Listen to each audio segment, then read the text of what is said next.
Bonjour à tous, c'est Marie-Laure, coach de vie Love Coach. Merci beaucoup pour vos retours concernant le livre.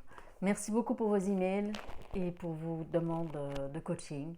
Voilà, j'espère que vous avancez pas à pas, mais que vous avancez. Il n'y a aucun souci à avoir des moments un petit peu plus bas et des moments un petit peu plus durs. Il n'y a pas de souci avec ça, d'accord? Alors, j'aimerais discuter avec vous d'un sujet qui est les PN dans tout ce qui est le domaine du spirituel ou du développement personnel.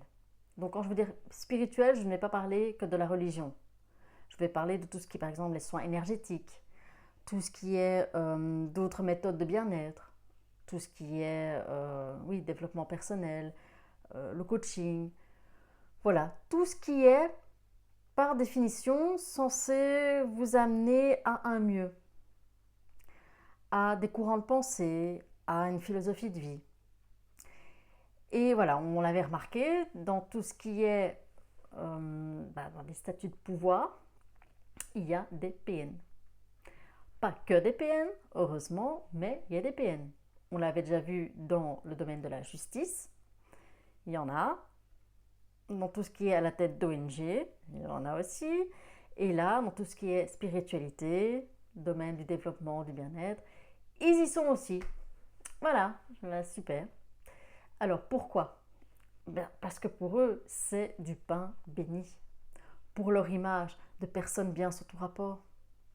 Pour leur image de personnes avec des valeurs. Pour leur image de personnes en qui on peut avoir confiance.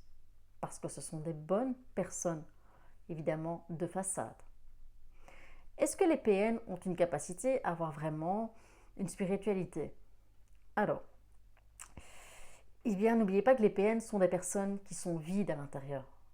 Les PN sont des personnes incapables de ressentir de l'amour, de la bienveillance, de l'attention pour quelqu'un, dans le sens où elle a envie d'aider des gens. Ce sont des personnes qui sont tout simplement incapables de faire quelque chose par plaisir, pour aider quelqu'un. Les PN demandent toujours une contrepartie en termes de le pouvoir qu'elle a sur la personne. Et dans tout ce qui est le domaine de la spiritualité, du développement personnel, des soins énergétiques, eh bien les PN vont trouver là des sources d'approvisionnement. Parce que, voilà, quand on va voir des thérapeutes, quand on se retourne vers des groupes de parole ou même des groupes religieux, c'est qu'on a reçu quelques grandes claques de la part de la vie. Et qu'on est dans le doute, on ne sait plus, on est perdu, on a besoin d'un soutien. On a notre confiance en nous qui a été vachement bousillée. On a notre estime de nous qui a été vachement bousillée. On veut de l'aide, on veut évoluer, on veut que cette souffrance s'arrête. Et pour les PN, c'est bien sûr du pain béni. Ils vont trouver cette position de justement de vendre leur personnage avec les différentes techniques comme le love bombing. Vous bombarder d'amour, vous faire croire que oui, tu peux venir ici, tu es en sécurité, on veut ton bien. Venez chez moi, je vais vous aider, je vais vous faire un petit parcours personnel, vous allez aller beaucoup mieux, mais pour cela, il faudra me faire confiance. Et voilà, et on s'en remet malheureusement totalement à cette personne. Et après avoir utilisé tout ce qui est justement leur technique d'attention, lune de miel, love bombing, comme ils utilisent dans la relation amoureuse, vous allez voir que les PN spirituels vont utiliser aussi les différentes techniques de gaslighting, donc d'écran de fumée. Elle va commencer, voilà, ils vont commencer à vous faire douter de vous. Ah oui, mais là je pense que non, tu n'as pas très bien compris ce concept spirituel, ou non, tu n'as pas très bien compris ce que veut dire cette théorie ou ce courant de pensée. Donc c'est vraiment de nouveau créer le doute en vous. À tel point que, eh bien, à nouveau, vous n'allez pas oser prendre des décisions sans en parler à quelqu'un, sans en parler à ce gourou spirituel. Je dis gourou, voilà, pour montrer sa puissance. Vous n'avez pas osé faire quelque chose sans lui en parler. Vous allez petit à petit perdre votre liberté. Liberté de penser, liberté d'agir. Et cette personne va évidemment se faire un malin plaisir de détourner ces concepts pour vous mettre sous emprise, pour vous mettre sous contrôle. Et les espèces de gourous spirituels vont aussi commencer par vous dire, voilà, tu sais, tu devrais t'isoler de ton entourage parce que ce sont des gens qui te veulent du mal. Ce sont des gens qui ne sont pas là pour ton bien. Donc à nouveau, de se dire, d'accord, je suis peut-être entourée effectivement de personnes malveillantes. Et ça va être de vous attirer petit à petit. Ça va être aussi de vous faire douter de ce qui a été dit. Les célèbres, non, je n'ai pas dit ça, tu l'as mal interprété.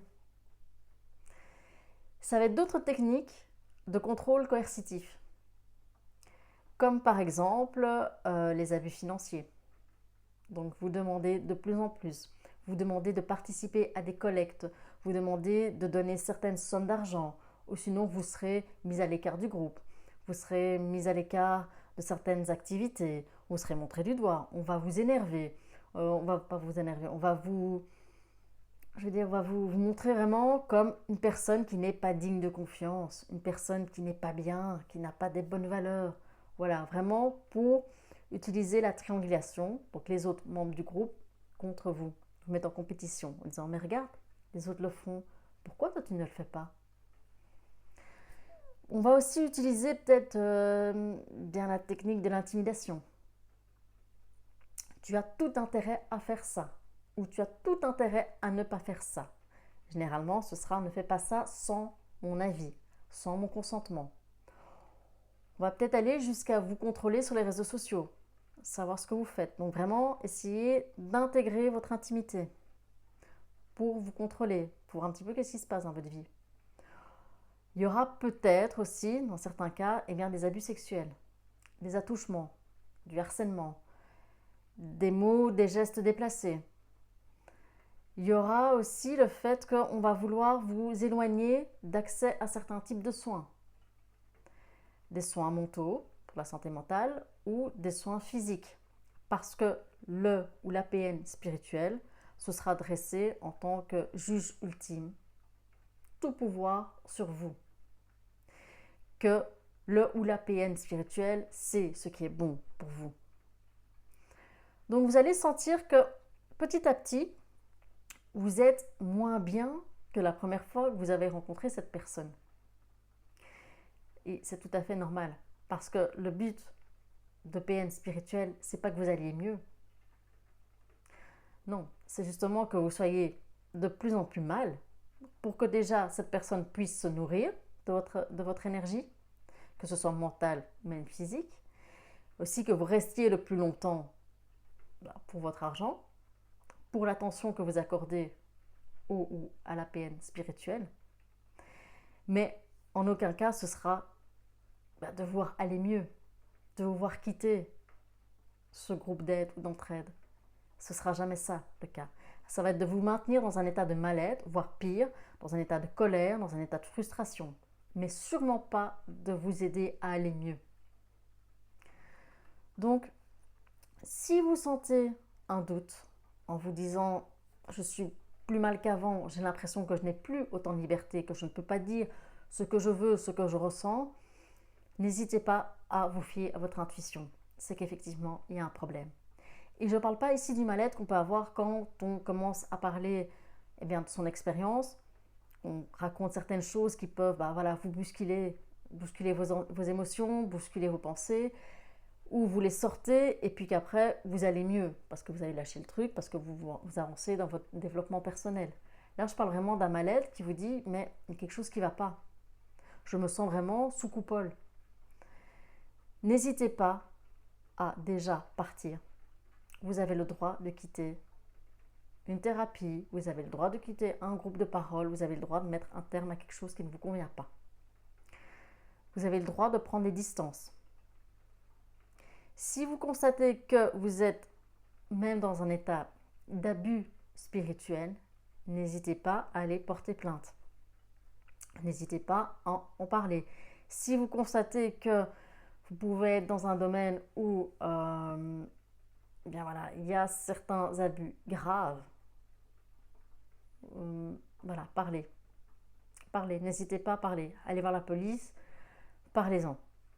Mais vous avez le droit de dire stop. D'accord? Si jamais c'est un médecin, parce que ça existe aussi, des PN médecins, des PN psychologues, ou n'importe quoi, mais ça c'est plutôt dans le domaine de la santé, santé mentale aussi, santé physique, n'hésitez pas. Il y a l'ordre des médecins, il y a l'ordre des psychologues, voilà, n'hésitez pas. Si vous avez les preuves, si vous avez votre dossier, allez-y. Voilà, les choses doivent s'arrêter. On ne peut pas abuser comme ça des gens. Donc vous avez le droit aussi de vous renseigner un peu sur le parcours de cette personne. D'accord? Donc que la personne ne prenne mal, je vais dire dans sa façon de réagir, vous aurez déjà une indication, des signaux d'alarme. Elle a une façon de réagir qui vous dira quelque chose en termes de PN. Vous allez directement sentir qu'il y a quelque chose qui ne va pas. Et je ne parle pas de la personne qui serait vexée de l'ego, mais enfin, pour qu'elle se prend, c'est là de me poser cette question. Non, je parle vraiment, vous voyez, de ces colères PN. Quand on voit que, quand ils sentent on les limite, quand on voit qu'on a senti qu'ils n'étaient pas aussi grandioses que ça. Vous voyez ce que je veux dire, ce genre de colère? Où ils s'énervent, ils retournent la situation contre vous et ils vous mettent à vous casser. Donc voilà, vous allez le sentir, c'est quelque chose qui ne va pas. Donc discutez même avec vous de certains domaines, de certains concepts avec cette personne que vous suspectez d'être PN spirituelle. Voilà, vous allez voir, sa réaction, elle voudra tout dire. Vous avez le droit aussi, ben voilà, renseignez-vous parce que certains métiers ne demandent pas des accès à la profession. Donc vous avez quand même le droit de vous renseigner sur le parcours professionnel de cette personne. Je parle par exemple pour le coaching. Ce n'est pas une profession où on exige un accès à la profession, mais vous avez le droit de vous renseigner si la personne elle a suivi des cours, si elle a un diplôme. Vous avez le droit. D'accord? Faites-vous confiance, mais voilà, il existe des PN dans le domaine spirituel qui voudront abuser de vous psychiquement et spirituellement. Mais n'oubliez pas, vous avez les anticorps pour les reconnaître, d'accord? Vous allez y arriver. Faites-vous confiance, tout va bien se passer. Merci beaucoup, merci pour vos retours et surtout accrochez-vous, d'accord? À bientôt!